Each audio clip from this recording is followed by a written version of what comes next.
Hi students. So ఈరోజు real numbers exercise 1.3 question number 2 చూద్దాము. Without performing actual division state if the following rational numbers will have a terminating or non terminating decimal form. Okay, so ముందు మనం first క్వశ్చన్లో divide చేసి చెప్పాము. ఇప్పుడు division చేయకుండా మనం షార్ట్కట్తో మనం ఏం చేయాలంటే వెదర్ ఇట్ ఇస్ టర్మినేటింగా లేకపోతే non terminating repeating decimal form అని చెప్పాలి. ఓకే, సో డివిజన్ చేయకుండా చెప్పాలంటే ఫస్ట్ డినామినేటర్ని చూసుకోండి. డినామినేటర్ ఏంటి? 3125. ఓకే, సో 3125ని ఫస్ట్ మీరు ప్రైమ్ ఫ్యాక్టరైజేషన్ చేసుకోండి. Okay, 5 table 5 6 30, 1 5 2 10, 25, 5 5 25. ఓకే, అగైన్ 5 టేబుల్లో పోతుంది. It is 1 time 125. Again 5 table 25. Again 5 table 5 5 25 1. Okay, so 13/3125ని మనం ఎలా రాయొచ్చు అంటే 5 power 5గా రాసుకోవచ్చు అనమాట. ఓకే, సో ఈ 5 power 5 ఏంటి? ఇది 5 power m ఫామ్లో ఉంది. ఓకే, సో నేను చెప్పాను కదా, ఎయిదర్ డినామినేటర్లో 2 power m కానీ లేకపోతే 5 power n. Okay, take n. Okay, 2 power m కానీ 5 power n కానీ are both 2 power m 5 power n రెండు కలిపి వచ్చినా కూడా దాన్ని టర్మినేటింగ్ అంటారు. అంటే వితౌట్ యాక్చువల్ డివిజన్ చేయకుండానే మనం చెప్పేస్తున్నాం అనమాట డినామినేటర్ని చూసి. ఓకే, సో డినామినేటర్ ఏ ఫామ్లో ఉంది? 5 power n ఫామ్లో ఉంది. So it is a terminating decimal form. Okay, so ఇంకో క్వశ్చన్ చూద్దాము. 11/12. ఓకే, సో 12ని మనం ఫస్ట్ ప్రైమ్ ఫ్యాక్టరైజేషన్ చేసుకుందాము. 6 times 2, 3 times 3, 1. Okay, so that is equal to 11/2 square into 3. ఇప్పుడు డినామినేటర్ని చూడండి. డినామినేటర్ ఎలా ఉంది? 2 power m ఫామ్ అయితే ఉంది, కానీ 3 కూడా వచ్చింది కాబట్టి మనకి ఇది నాన్ టర్మినేటింగ్ రిపీటింగ్ అన్నమాట. Okay, non terminating and repeating decimal form. ఎందుకు? 3 ఎక్స్ట్రా వచ్చింది కాబట్టి. ఒకటి 2 power m ఉండాలి, లేకపోతే 5 power n ఉండాలి, లేకపోతే బోత్ రెండు అయినా ఉండాలి, కానీ ఇంకా వేరే ఏ నంబర్ రాకూడదు. ఓకే, సో అలా వచ్చిందంటే it is non terminating and repeating. First prime factorization చేసుకుని డినామినేటర్ని చూసుకోవాలి. ఓకే, సో నెక్స్ట్ క్వశ్చన్ చూద్దాం. ఇప్పుడు థర్డ్ క్వశ్చన్ చూడండి. 64/455. ఓకే, సో 455కి ఫస్ట్ ప్రైమ్ ఫ్యాక్టరైజేషన్ చేసుకోండి. సో 5 times పోతుంది. 9 1. ఓకే, సో ఇది 3 టేబుల్లో పోదు. 7 టేబుల్ చూడండి. 1 time 7 8 9 21 3 times. Okay, so again 13 table. So 64/455ని ఎలా రాయొచ్చు? 5 into 7 into 13. ఓకే, సో ఈ డినామినేటర్ చూడండి, ఇది 5 power n ఫామ్లో అయితే ఉంది, కానీ 7 and 13 ఎక్స్ట్రాగా వచ్చాయన్నమాట. 64/455 is a non terminating and repeating decimal form. Okay, so ఎగ్జామ్లో క్లియర్గా రాయాలి. ఏమని రాయాలి? 455 especially denominator. So denominator 455 cannot be expressed in terms of 5 power n and 2 power m. So it is a non terminating and repeating decimal form అని క్లియర్గా రాయాలన్నమాట. Okay, ఇప్పుడు next question చూడండి. 15/1600. ఓకే, సో 1600ని ప్రైమ్ ఫ్యాక్టరైజ్ చేసుకోండి.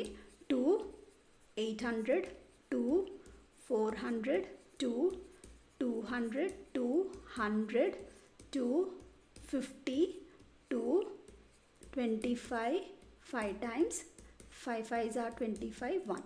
Okay, so 15/1600ని ఎలా రాయొచ్చు? 1 2 3 4 5 6 2 power 6 and 5 power 2గా రాయొచ్చు అనమాట. సో ఇది ఏ ఫామ్లో ఉంది? 2 power m 5 power n, where m is equal to 6 and n is equal to 2.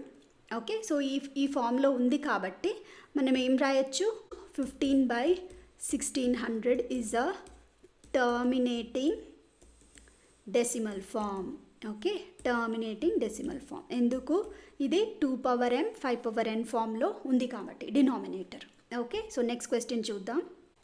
So ఇది 29/343. ఓకే, సో డినామినేటర్ చూడండి. 343ని ప్రైమ్ ఫ్యాక్టరైజ్ చేసుకోండి. 7 టేబుల్లో పోతుంది. Okay, this is nothing but 49. Okay, 7 7s 49. Okay, so 29/343 ఎలా రాయొచ్చు, 7 క్యూబ్. ఓకే, సో డినామినేటర్ ఎలా ఉంది, denominator is not in the form of 2 power m 5 power n. Okay, 7 వచ్చింది కాబట్టి 29/343 is a non terminating repeating. Okay, so non-terminating and repeating decimal form. Okay, ఎందుకు 343కి 7 క్యూబ్గా రాసాము, which is not in the form of 2 power m and 5 power n.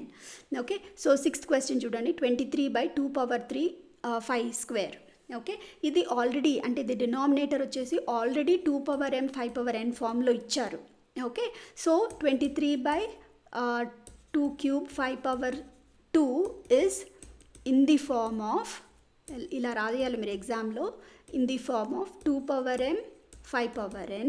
So 23/2 cube 5 square is a terminating decimal form. ఇలా క్లియర్గా రాయాలి ఎగ్జామ్లో. Okay, so terminating decimal form. Okay, so మీకు అర్థమైంది కదా. సో నెక్స్ట్ క్వశ్చన్ చూద్దాం. So 7th question, 129/2 square 5 power 7 7 power 5. Okay, so 129 ఇది already మనకి ఏం ఫామ్లో ఉంది, 2 power m 5 power n ఫామ్లో ఉంది, కానీ 7 కూడా వచ్చింది పక్కన. ఓకే, సో 7 వచ్చింది కాబట్టి స్టిల్ ఏదైనా ఒకటి 2 power m లేకపోతే 5 power n లేకపోతే బోత్ రెండు ఉండాలి, ఇంకా ఏ నంబర్ ఉండకూడదు అనమాట డినామినేటర్లో. అలా ఉంటే that is non terminating and repeating decimal form. Okay, repeating decimal form ఎగ్జామ్లో క్లియర్గా రాయాలి మీరు. Okay, so next question, 9/15. So ఇంతవరకు మనం చేసిన ప్రాబ్లమ్స్లో ఏ డినామినేటర్ న్యూమరేటర్ కట్ కావు. ఓకే, కానీ ఇక్కడ ఫస్ట్ మీరు క్యాన్సిల్ అవుతాయా లేదా ఫస్ట్ చూసుకోవాలన్నమాట. ఓకే, సో ఇది క్యాన్సిల్ అవుతుంది ఎలా, 9/15 ఎలా రాయొచ్చు, 3 × 5. Okay, 3 3s are 9. ఇప్పుడు 3/5. ఓకే, ఇప్పుడు 3/5 వచ్చిన తర్వాత ఇప్పుడు మనం డినామినేటర్ని చూడాలి ఏ ఫామ్లో ఉంది అని. Okay, so denominator 5 power n ఫామ్లో ఉందన్నమాట. So 9/15 is a terminating decimal form. మీకు అర్థమవుతుందా, ఫస్ట్ క్యాన్సిల్ అవుతుందా లేదా చూసుకోవాలి.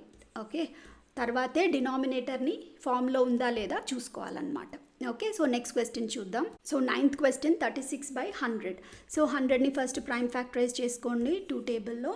Okay, so 50 2 25 5 5s 1. Okay, so 36/100 ఎలా రాయొచ్చు, 2 square × 5 square. Okay, so 2 square × 5 square, it is in the form of 2 power m and 5 power n. So terminating decimal form. Okay, terminating decimal form. Okay, so last question, 77/210. Okay, so 77/210ని prime factorize చేయండి 2 టేబుల్లో పోతుంది. So 105, that is 3 table 35. Okay, so 5 table 7 times 1. Okay, so దీన్ని ఎలా రాయొచ్చు, 2 × 3 × 5 × 7. Okay, ఇక్కడ ఇంపార్టెంట్గా ఒకటి చూసుకోవాలి మీరు. ఇప్పుడు 77 కట్ అయ్యి 11 times పోతుంది కదా. సో ఫస్ట్ క్యాన్సిల్ చేసుకోవాలన్నమాట. ఇనీషియల్గా మనం 210 అనే నెంబర్ చూసినప్పుడు మనకు అర్థం కాదు 77 ఇది క్యాన్సిల్ అవుతుందా లేదా. ఫస్ట్ అందుకే ప్రైమ్ ఫ్యాక్టరైజేషన్ ఖచ్చితంగా చేసుకోవాలి. ప్రైమ్ ఫ్యాక్టరైజేషన్ చేసుకుంటే మనకి ఇలా వస్తుంది, అప్పుడు మనకి ఈజీగా అర్థమవుతుంది అనమాట ఏమన్నా క్యాన్సిల్ అయ్యేవి ఉంటే. ఓకే, సో ఇప్పుడు 11/2 × 3 × 5. ఓకే, సో ఇప్పుడు మనం డినామినేటర్ని చూడాలి weather 2 power m 5 power n ఫామ్లో ఉందా లేదా అని. ఓకే, ఇక్కడ 2 power m 5 power n ఉంది కానీ 3 ఎక్స్ట్రా వచ్చింది. ఓకే, సో వేరే ఏ నంబర్ ఉండకూడదు, ఒకటి 2 power m లేదంటే 5 power n or both 2 power m 5 power n. Okay, so ఇక్కడ 3 ఎక్స్ట్రా వచ్చింది కాబట్టి 77/210 is a non terminating and repeating decimal form. Okay, నీట్గా రాయండి ఎగ్జామ్లో, repeating decimal form. Okay, so video నచ్చితే లైక్ చేయండి, సబ్స్క్రైబ్ చేసుకోండి. Thank you so much.